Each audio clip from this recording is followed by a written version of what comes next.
할렐루야. 저희 이번에 말레이시아 비전 트립에 오게 된 레베델 18살 학생 정교사 손년이라고 합니다. 반갑습니다. 네, 네.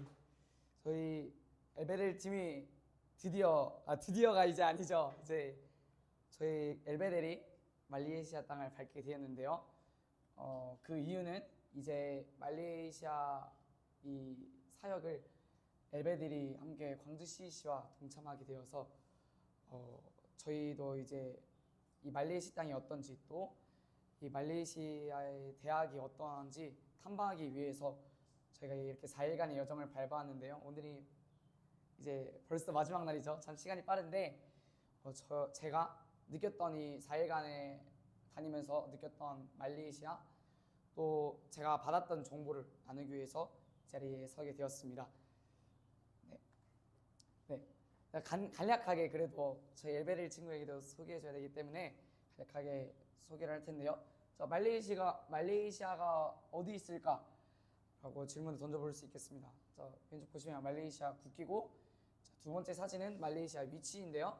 이 말레이시아는 많은 사람들이 위치를 말할 때 싱가포르 위에 있다고 말하더라고요. 그래서 이 싱가포르 위에 있고 굉장히 이제 한국에서 아래로 쭉 내려오더라고요. 그래서 이 사이드 간의 거리보다도 이 아래쪽으로 내려오는 거리가 길었어서 시차도 많이 나지 않는 것 같았습니다. 날씨는 매우 더웠고요. 여름 날씨하고 굉장히 한국과도 비슷했는데 굉장히 다른 점이 뭐였냐? 바로 엄청 습하더라고요. 한국은 너무 햇빛이 쨍쨍 내리쬐어도 땀이 금방금방 마르는데 여기는 너무 습해가지고 땀도 안 마르고 굉장히 이제 팔을 만지면 막 끈적끈적거리는 그런 더위였는데 이 말레이시아 더위 속에서 감사를 찾았던 것 같았습니다. 네. 자, 굉장히 중요한 포인트라고 생각하는데요. 말레이시아에는 누가 살까요? 라는 질문입니다. 저는 생각했던 게 뭐냐면 그럼 말레이시아 사람들이 살겠지 이런 질문을 가졌었는데 굉장히 많은 인종들이 살고 있다고 들었어요. 실제로도 많은 이제 중국계 사람들도 봤고 인도계 사람들도 봤는데 첫 번째입니다. 말레이 사람입니다. 자, 말레이 사람은 누구냐? 바로 쉽게 말해서 부모님이 말레이시아에서 태어난 사람, 말레이시아에서 원래 태어났던 사람이 결혼해서 낳은 사람이 말레이 사람이고요. 자, 두 번째 중국계 말레이 사람은 뭐냐? 부모님 중에 이제 그러니까 이게 중국 사람이 지금 막 건너와서라게 했다보다도 이제 어제 제가 들었던 게 뭐냐면 중국 사람들이 어떠한 계기로 인해서 넘어오게 돼서 이게 피가 어느 정도 말레이 사람들하고 섞였다고 들었어요. 어제 직접. 그래서 이 중국계 말레이 사람이 있고요. 또 인도계 말레이 사람들도 있다고 하는데 굉장히 많은 인종들이 섞여 산다고 해서 깜짝 놀랐어요. 근데 이 인종이 섞여 사는 거에서만 멈춘 게 아니더라고요. 첫 번째, 말레이 사람이 정치를 잡고 있다고 합니다. 그래서 제 스스로 질문을 던져보았어요. 두 번째, 중국계 말레이 사람은 경제를 잡고 있다고 하는데 중국 사람들이 그걸 잘하잖아요. 이제 어떠한 일이나 아니면 회사 같은 이런 걸 만들 때 많은 사람들이 연합하고 모여서 큰 규모를 이뤄내는 걸 잘하잖아요. 예를 들어서 썬웨이라는 기업을 제가 실제로 들었는데 그러면은 중국계 말레이 사람이 경제를 잡았으면 당연히 자본을 가지고 있는 사람이 정치도 잡아야 되는 게 아닐까 이런 질문에 갑자기 드는 거예요. 근데 이제 말레이 사람이 왜 정치를 잡고 있냐, 왜 정치를 잡고 있는지 제가 알게 되었는데 그 이유가 바로 이 말레이시아의 정치 시스템 때문에 그렇다고 하는데요. 이 정치 시스템이 아직도 입헌 군주제, 쉽게 말해서 왕비가 있다는 거죠. 그래서 이런 혈통적인 게 굉장히 크다고 해서 말레이 사람들이 정치를 잡고 있다고 합니다. 또 마지막으로 세 번째, 인도계 말레이 사람들은 이제 그런 게 있죠. 이제 인도 사람들은 이제 수학을 잘 계산하고 어떤 공학적인 부분에서 뛰어난 부분이 있다고 하죠. 그래서 인도계 말레이 사람들은 첨단 기술 같은 것을 잘 다룬다고 컴퓨터 공학적인 부분들 가운데에서 굉장히 큰 능력을 발휘하고 있다고 합니다. 네, 다음입니다. 말레이시아는 이슬람권 국가입니다. 여기 말레이시아 지구 분들은 다 아시겠지만 말레이시아는 이슬람권 국가라고 하는데요. 그래서 복음을 전하기가 굉장히 힘들다고 해요. 특히 노방전도, 우리 실제 사례에서도 이제 노방전도를 하다가 멋모르고 노방전도를 했다가 이제 경찰에게 신고를 받았던 적이 있다고도 들었는데, 네, 이슬람권 국가여서 노방전도가 굉장히 힘들다고 들었습니다. 여기 처음에 보신 것처럼 이 이슬람이 많이 쓰는, 이제 특히 여성분들이 쓰는 히잡을 쓴 모습을 볼 수 있고요. 또 여기 두 번째 보시면 이슬람 사원에서 기도하는 모습들, 또 세 번째 이 전국에 퍼져 있는 이 이슬람 사원들, 왜냐하면 이슬람권 국가니까요.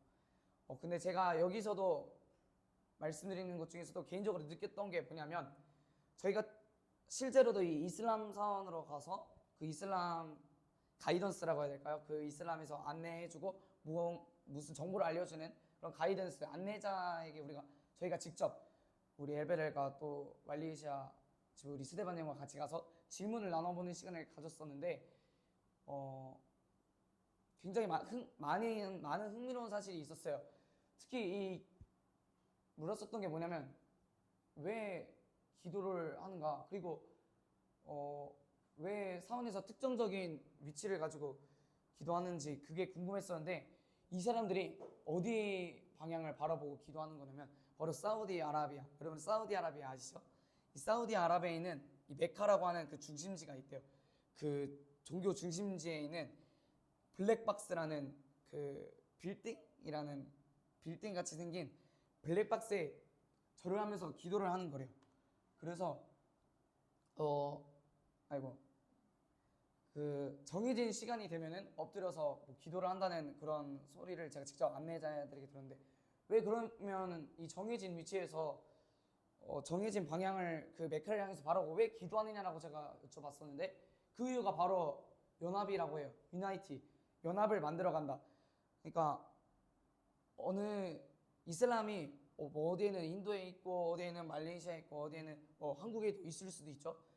어디서나 이슬람들은 존재하는데, 그 많이 퍼져 있는 그 곳곳에나 있는 그 이슬람들이 정해진 한 시간에 같이 기도함으로써 우리는 연합을 이루어 나간다.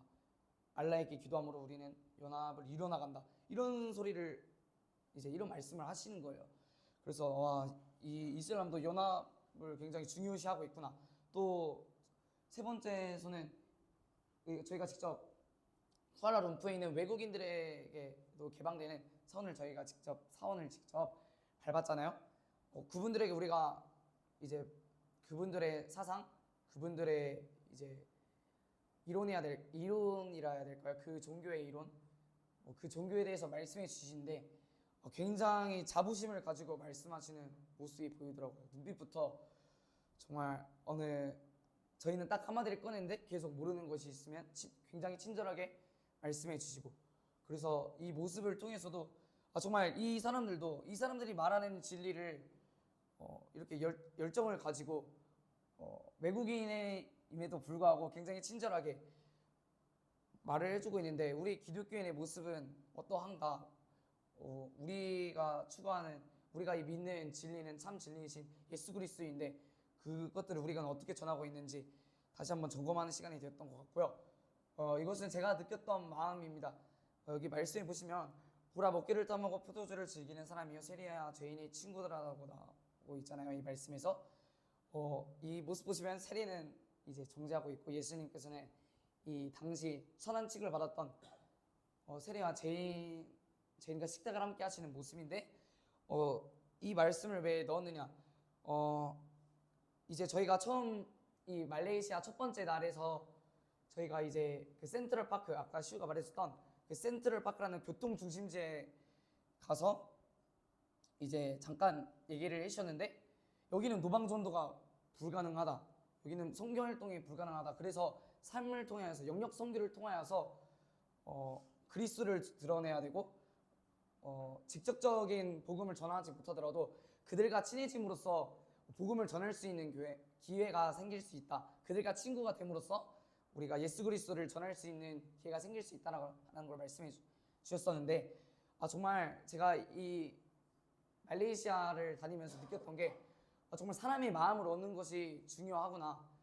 우리가 믿는 그리스도는 당연히 참 진리이고 우리가 믿는 예수 그리스도는 정말 실제이신 진리이신 그리스도이신데 우리가 그것을 진리라고 해서 막 처음 왔는데 붙잡고 너 그리스도 안 믿으면 지옥 간다고 그렇게 전하면은 이제 어떠하겠냐고 이제 여기 CC 성교사님께서 말씀을 해주신 게 있었는데 정말 내가 먼저 그 영들에게 마음을 얻는 법을 배워야겠구나. 내가 먼저 예수님께서도 이 땅 가운데 이 낮은 땅 가운데서 내려오셔서 그들과 삶을 함께 하셨던 것처럼 그들과 내가 단순히 예수님께서 내가 단순히 난 높고 너네들은 낮아 이게 아니라 그들의 위치로 친히 내려오셨고 그들과 삶을 함께 하셨던 것처럼 식탁을 함께 하셨고 삶을 함께 하셨던 것처럼 나도 정말 이 영혼들과 만약 복음을 전하게 된다면 이 이슬람 사람들과 내가 높고 이 사람들이 낮은 게 아니라 이 사람들과 함께 삶을 함께 함으로써 마음을 얻고 이 영혼들에게 복음을 전해야 되겠구나 이걸 많이 느꼈던 것 같습니다. 네, 그래서 저희 이번에는 대학에 대해서 잠깐 나누고자 하는데요. 제가 느꼈던 게 많았어요. 사실 느꼈던 게 뭐였냐, 두 번째로는 정말 내가 실력을 진짜 겸비해야겠구나 그런 말이 제가 예전에 들은 적이 있었거든요. 그러니까 한국에서 수학을 포기하면 대학을 포기한 거고 영어를 포기하는 것은 인생을 포기하는 것이다라는 말을 이렇게 우스갯소리를 들은 적이 있었는데 그만큼 영어의 영향력이 크더라고요. 이 말레이시아권에서도 말레이어와 영어를 주로 쓰는 것처럼 정말 영어는 만국 공용어구나. 그래서 제가 더욱더 영어를 갈고 닦고 다른 많은 실력들을 갈고 닦아야겠구나. 제가 만약에 어떤 사람들에게 복음을 전한다고 했을 때 분명 이게 참 진리시 그리스도를 전하는 것은 맞는데 이 복음을 전하는 것은 맞는데 만약 내가 이 전하는 복음이 제가 이 전하는 상대가 느꼈을 때 아니 이 사람은 나보다 아는 것도 없고 나보다 잘난 것도 없는데 내가 왜 저 사람들의 말을 들어야 되는 거지? 저 사람들이 말하는 그리스도를 내가 왜 믿어야 되는 거지? 나보다 아는 것도 많이 없고 나보다 특출난 것이 없어 보이는데 내가 왜 믿어야 되지? 그런 생각이 들 수도 있잖아요. 제가 그런 걸 많이 느꼈던 것 같은데 정말 마치 성경에 나오는 모세와 바울처럼 세상과 하나님을 말하는 지식을 둘 다 알고 있었던 것처럼 모세는 어릴 때부터 이집트 왕궁에서 정말 높은 수준의 학문을 배웠고 또 바울 같은 경우에는 이제 오늘날로 따지면은 명문대 학문을 갈고 닦아서 나중에는 하나님께 크게 쓰임을 받았던 모세와 바울처럼 나도 정말 실력적인 부분도 겸비되어야겠구나. 물론 영성이 먼저지만 실력도 겸비해야 되겠구나라는 걸 많이 느끼면서 저희가 대학을 탐방하게 되는데요. 바로 길이 열렸다는 것이죠. 네, 길이 열렸습니다. 첫 번째로 테일러 유니버시티라는 대학을 저희가 밟게 되었고 그 다음 날에 헬프 유니버시티를 이제 방문하게 되었는데 간략하게 소개를 하자면 테일러 유니버시티는 이 말레이시아 사립대 중에서 가장 높은 이제 사립대 중에 1, 2를 자랑하고 있는 대학이라고 하고요. 헬프 유니버시티는 얼마 전에 이 대학을 직접 다니시는 대학생님께서 소개해 주셨던 것처럼 정말 이 높은 수준의 교육을 받을 수 있는 이 대학교로 유명하다고 하는데 이 대학이 열렸는데 이 대학에 들어가는 조건이 어렵나? 그게 아니더라고요. 검정고시 약 70점에서 80점 이상 또한 토플이 60점 이상이라면 얼마든지 들어갈 수 있는 아주 좋은 대학이 열렸다고 하는데 그래서 많이 준비를 해야겠구나. 이 많은 길 가운데에서 많은 길들이 좋은 길들이 열렸고 기회들이 열렸는데 제가 이 열려진 길 가운데서 더욱더 하나님의 마음을 구하고 이 길이 맞다면 정말 기도하는 마음으로 하나님의 비전을 품고 나아가야겠구나 이 생각이 들었었고요. 제가 이걸 왜 적어놨냐, 이게 굉장히 중요한 포인트라고요. 거기 헬프 대학에서 잠깐 상담을 저희가 받았잖아요. 이제 이 대학에서도 말씀해 주셨고 많은 것들을 나눠 주셨는데 그러니까 이 대학이 중요한 게 아니라고 말씀을 해주셨어요. 그러니까 어, 여기 중에서도 이제 편입을 해서 다른 외국 대학을 갈 수 있는 길들이 있잖아요. 뭐 예를 들어서 대표적인 예로는 뭐 호주 퀸즐랜드 대학을 편입해서 뭐 들어갈 수 있다고 하고, 뭐 다른 다양한 이제 호주 또 예를 들어서 미국 많은 외국 대학을 편입해서 들어갈 수 있는 시스템이 있다고 말씀하셨는데, 그것보다 더 중요한 것은 대학 순위가 중요한 게 아니다. 그래서 각자 대학교들마다 더 유리하고 더 높은 이제 수준을 자랑하는 학과들이 있다고 말씀을 하시더라고요. 그러니까 예를 들어서 내가 단순히 뭐 하버드대, 뭐 서울대, 예를 들어서 뭐 호주 퀸즐랜드 대학을 들어가는 게 중요한 게 아니라 각자의 학과에게 유리한 대학을 들어가서 자신의 진로와 직업에 집중하는 게 더 좋다고 말씀을 하셨던 게 기억이 나는데, 예를 들어서 뭐 저는 비즈니스에는 많은 관심이 없는데 뭐 비즈니스를 통하여서 뭐 만약에 오직 예를 들어서 뭐 호주 퀸즐랜드를 딱 들어갔다 쳐요. 근데 이제 나중에 이제 제가 호주 퀸즐랜드라고 해서 좋은 대학이니까 아싸 하고 들어가는데 제 자신하고 맞지 않는 학과를 들어간 거죠, 비즈니스. 그래서 나중에 막 후회한다, 괜히 관련이 없는 직업을 선택할 수 있게 됐다, 시간을 버리게 된다, 이런 말씀을 해주셔서 내가 집중해야 될 것은 진로와 직업에 집중하여서 내가 맞는 학과에 유리한 대학을 들어가는 것이 중요하겠구나, 이 가장 중요한 포인트를 놓쳤던 것 같은데, 이 놓쳤던 부분을 다시 잡을 수 있어서 감사했던 시간이었습니다. 네. 마지막인데요, 저희 약간 제가 이런 걸 잘하거든요. 말레이시아를 뭐라고 적혀 있나요? 에클레이시아로. 저 이런 걸 잘하는데, 이거 우스갯소리로 그냥 넣은 게 아니라, 여기 보시면 이 마르데카 타워의 뜻을 다들 아실 텐데, 이게 마지막 식민지가 어디였죠? 이 말레이시아의 마지막 식민지가? 네, 말레이시아의 마지막 식민지가 아마 영국으로 아는데, 이 영국에서 독립했을 때 메르데카라고 외쳤다고 합니다. 이 독립을 의미하는. 그래서 메르데카라고 외치는 이 모양을 형상화해서 세운 게 메르데카 118 타워라고 하는데, 이게 중심지에 우뚝 서 있잖아요. 세계에서 가장 두 번째로 높은 타워로서. 근데 이 이슬람권 국가에 살고 있는 많은 사람들이 예수 그리스도, 정말 참 진리이신 예수 그리스도를 인정하지 않고 알라가 또한 무함마드의 계시를 믿는 자들이 모여있는 이 말레이시아 땅 가운데서 이 메르데카, 마치 영국 식민지에서 독립을 외쳤던 그들처럼 정말 하나님을 모르던 백성들이 참 진리신 예수 그리스도를 깨닫고 정말 세상의 종이 아니라 하나님의 백성들임을 선포하는 이 정말 세상을 밟고 있지만 세상에 속하지 아니한 자들로 선포되는 그날이 오면 좋겠다.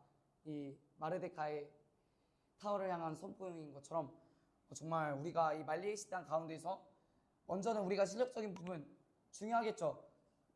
우리가 실력을 겸비되는 것도 물론 중요하지만, 우리가 그 실력이 겸비되어야 하는 목적이 무엇인가, 그 목적을 우리가 분명히 잡아야겠다는 걸 많이 느꼈었고, 내가 실력을 겸비해야 되는 부분도 오직 하나님 나라를 위하여서, 한 영혼이 주님 앞에 돌아오는 것을 위하여서, 이 말레이시아 땅이 주님 앞에 돌아오고 많은 열방들이 주님 앞에 돌아오는 것이 목적이구나, 이걸 느꼈던 것 같아서 정말 이 말레이시아 땅, 이 이슬람권 땅이 정말 에클레시아, 부르심을 받은 자들의 모임인 뜻인 것처럼 이 말레이시아 땅이 정말 교회의 땅으로 주님 안에서 변화되면 좋겠다.